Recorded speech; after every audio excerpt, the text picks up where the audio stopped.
आज आपण स्नॅक्स बनवणार आहोत। दिसायला खूप सुंदर आणि चवीला अप्रतिम आहे। एकदा नक्की बनवून बघा। अगदी साहित्यही खूप कमी लागतं, बनवायला झटपट आहे। कमीत कमी वेळामध्ये असं सुंदर दिसणारं स्नॅक्स तुम्ही बनवू शकता।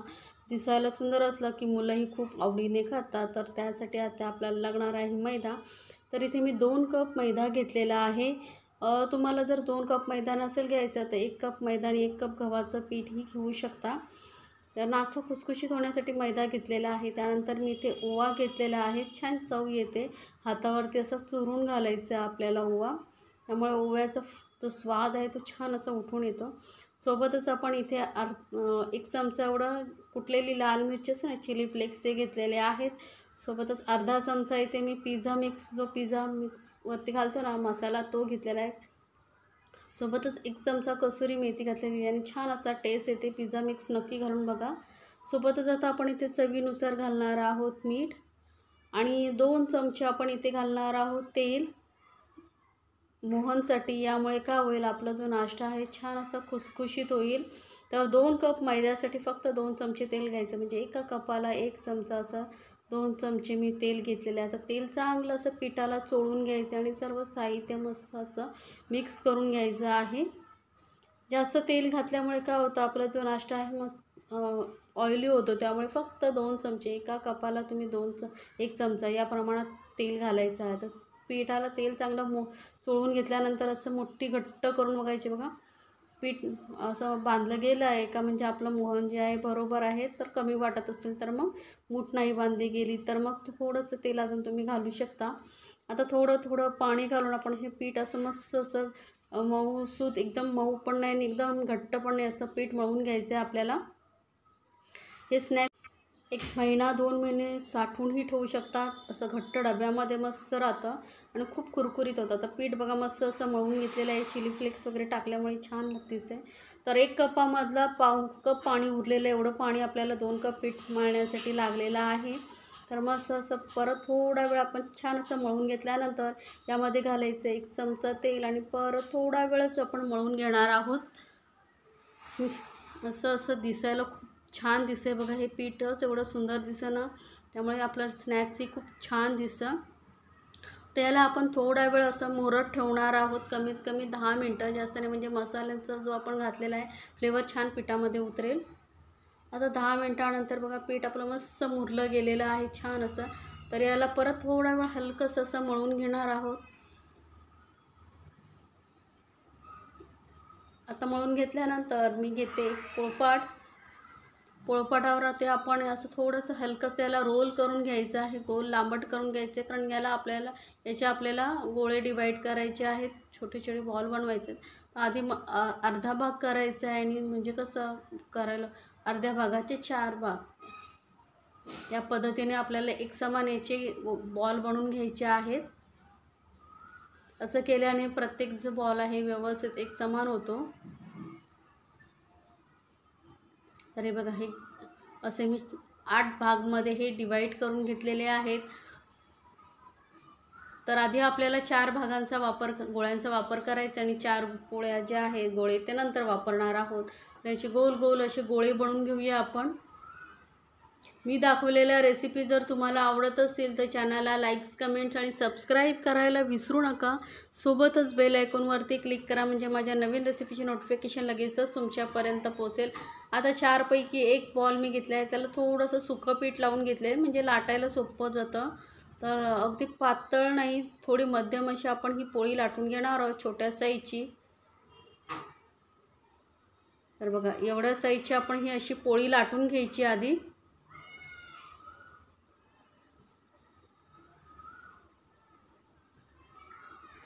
आता ही छोटी पोळी मी लाटून घेतलेली आहे। अशाच आपण 4 ही पोळ्या लाटून घेणार आहोत आणि बाकी सर्व ही पोळ्या मी लाटून घेते। तर टोटल 8 पोळ्या मी इथे पूर्ण लाटून घेतलेल्या आहेत। आता यापैकी आधी आपल्याला 4 पोळ्यांचा वापर करायचा आहे। तर 4 पोळ्या मी आधी काढून घेते आणि त्यांचा आधी आपण वापर करणार आहोत। तर त्यातली 1 पोळी आपण घ्यायची आहे पोळपाटावरती आणि याला ब्रश किंवा ते हाताच्या साहाय्याने तेल लावून घ्यायचं आहे। पूर्ण पोळीला व्यवस्थित तेल लावून घ्यायचं। असं केल्याने काय होतं, आपला जो नाश्ता आहे ना मस्त असं खुसखुशीत होतो। तर पूर्ण मी तेल लावून घेते आणि वरून थोडंसं आपल्याला यावरती तेल लावल्यानंतर सुकं पीठ थोडं हलकं हलकं पसरवायचं आहे, जास्त नाही, थोडं थोडं हलकं हलकं बघा, जास्त मी लावलेलं नाही आहे, थोडं हलकं असं पसरवून घ्यायचं आहे. त्यानंतर दुसरी पोळी यावरती ठेवायची आहे आणि जर छोटी मोठी होत असेल तर ॲडजस्ट करायचे आणि वरून परत त्याला तेल लावून घ्यायचं. असं आपल्याला 3 पोळ्यांना तेल लावून घ्यायचं आहे. तेल लावून घ्यायचं आणि वरून सुखं पीठ लावायचं, असं करायचं आहे. तर मी तुम्हाला जसं स्टेप बाय स्टेप सांगते तसं तुम्ही स्नॅक्स बनवत जा, अप्रतिम चवीला लागतं. तर आता तेल लावल्यानंतर परत सुखं पीठ थोडंसं लावायचं आहे आणि तिसरी पोळी आता यावरती आपण ठेवणार आहोत. आणि जर छोटी होत असेल तर थोडंसं हाताने खेचून घ्यायची, म्हणजे ती बरोबर व्यवस्थित बसली जाते पोळी. आता वरून परत तेल लावून घेऊया आपण. हे असं तुम्हाला जरी जास्त काम वाटत असलं तरी अगदी पटापट होतात, पोळ्या लाटून पटापट होतात आणि बनवायलाही खूप सोपं आहे. आता यावरती आपण ही चौथी पोळी ठेवणार आहोत. याला आता आपल्याला वरून तेल वगैरे काही लावायचं नाही, फक्त सुकं पीठ लावायचं आहे हलकं हलकं आणि याची आपल्याला मोठी अशी पोळी लाटून घ्यायची आहे. याला सुकं पीठ लावून घेते मी, दोन्ही साईडने पीठ लावून घ्यायचं म्हणजे लाटायला सोपी पडेल. जास्त पीठ लावायचं नाही आपल्याला, थोडंसं पीठ लावून घ्यायचं आहे आणि याची आता एकदम मोठी अशी पोळी आपण लाटून घेणार आहोत. तर पूर्ण पोळपाटावरती पुरेल एवढी मी पोळी लाटून घेते.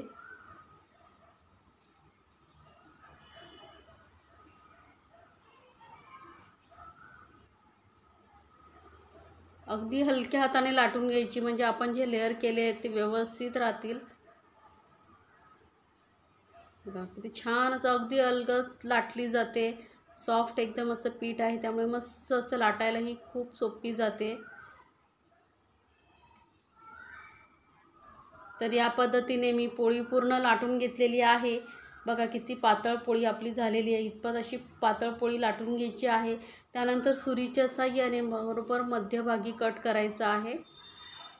मी जसे व्हिडिओमध्ये दाखवते तसं तुम्ही कट करत जा.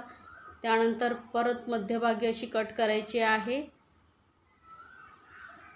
प्रत्येक पोळीच्या मध्यभागी असं कट करत जायचं आहे. पोळपाट फिरून फिरून आपण याला कट करून घेणार आहोत. तर आता हे टोटल असे 8 भाग झाल्यानंतर परत मध्यभागी कट करायचं आहे. ते सुंदर दिसतं बघा. यामुळे काय होतं, पटापट स्नॅक्स बनवला जातो, जास्त वेळही लागत नाही, अगदी पोळ्याही पटकन लाटल्या जातात. त्यामुळे तुम्हाला असं वाटत असेल की याला खूप टाईम लागतो, नाही तुम्ही एकदा बनवून बघा, तुम्हालाही पटापट बनवता येईल. खूप छान लागते आणि जेवढं सुंदर दिसतं ना, मुलंही तेवढंच आवडीने खातात. त्यामुळे मला ही रेसिपी खूप आवडते. स्नॅक्स चवीला एकदम अप्रतिम लागतात. असं मी कट करून घेतल्यानंतर याला काय करायचं, वरच्या साईडने आपल्याला फोल्ड करत यायचं आहे. अगदी टाईट असं गोल गोल गोल गोल गुंडाळत जायचं आहे आपल्याला. आणि जे टोक आपलं उरतं आहे त्याला आपण इथे पाणी लावून घेणार आहोत. थोडंसं हलकंसं पाणी लावून घ्यायचं म्हणजे टोक अगदी व्यवस्थित चिकटलं जातं. जेव्हा तळतो आपण तेव्हा ते सुटत नाही. या पद्धतीने बघा किती सोपं आहे, दिसायला किती सुंदर दिसते बघा. तर मी तुम्हाला अजून एक दाखवते. अगदी वरच्या साईडने गोल गुंडाळी करत यायची आहे आपल्याला आणि टोकाला फक्त पाणी लावून जॉईन करायचं आहे. म्हणजे काय होईल, ते आपण जेव्हा तळू तेव्हा ते सुटणार नाही, ही काळजी घेणं खूप गरजेचं आहे. तर असेच हे मी सर्व स्नॅक्स बनवून घेते. तर आपला स्नॅक्स बनवून झालेला आहे आणि मी कढईमध्ये तेलही तापत ठेवलेलं आहे. तेल छान तापलं गेलं पाहिजे आणि असं थोडं स्नॅक्स आपण तेलामध्ये सोडून मस्त असं कुरकुरीत खुसखुशीत होईपर्यंत तळून घेणार आहोत. गॅस एकदम मध्यमवरती ठेवायचं आहे आपल्याला आणि मध्यम आचेवरती छान असं तळून घ्यायचे आहेत आपल्याला. थोडा वेळात छान असं तेलामध्ये सेट झाल्यानंतर पलटून आपण दुसऱ्या साईडने तळून घेणार आहोत. बघा किती छान दिसतंय, तेलामध्येही अजिबात सुटलेलं नाहीत. म्हणून ते जे टोक असतं त्याला पाण्याने चिटकवून घ्या. तर असं हे मुलं स्नॅक्स डबा भरून तुम्ही बनवून ठेवलात ना की जेव्हा भूक लागतील तेव्हा खातील. छोट्यांबरोबर मोठेही आवडीने खातील, एवढंच चविष्ट लागतं. आणि आतपर्यंत व्यवस्थित फ्राय झालं पाहिजे म्हणून गॅस एकदम लो टू मिडियमवरती ठेवा आणि थोडा वेळ लागतो, पण फ्राय झाल्यानंतर खूप छान कुरकुरीत होतात. अगदी समोसा कचोरी विसरून जाल एवढे स्नॅक्स छान लागतात. कारण यामध्ये आपण पिझ्झा मिक्सी घातले त्यामुळे थोडं वेगळ्या फ्लेवरचं मुलंही आवडीने खातील. तर बघा इथे मी फ्राय झालेले आहेत, काढून घेते आणि असंच आपण सर्व स्नॅक्स फ्राय करून घेऊया. तर स्नॅक्स आपलं झालेलं आहे फ्राय. किती सुंदर दिसतंय बघा. तर नक्की बनवा आणि मला कमेंट्समध्ये जरूर सांगा तुम्हाला ही रेसिपी कशी वाटली. आणि अशा छान छान रेसिपीसाठी आपल्या चॅनलला सबस्क्राईब करायला विसरू नका. सोबतच बेल आयकॉनवरती क्लिक करा म्हणजे माझ्या नवीन रेसिपीची नोटिफिकेशन लगेचच तुमच्यापर्यंत पोहोचेल.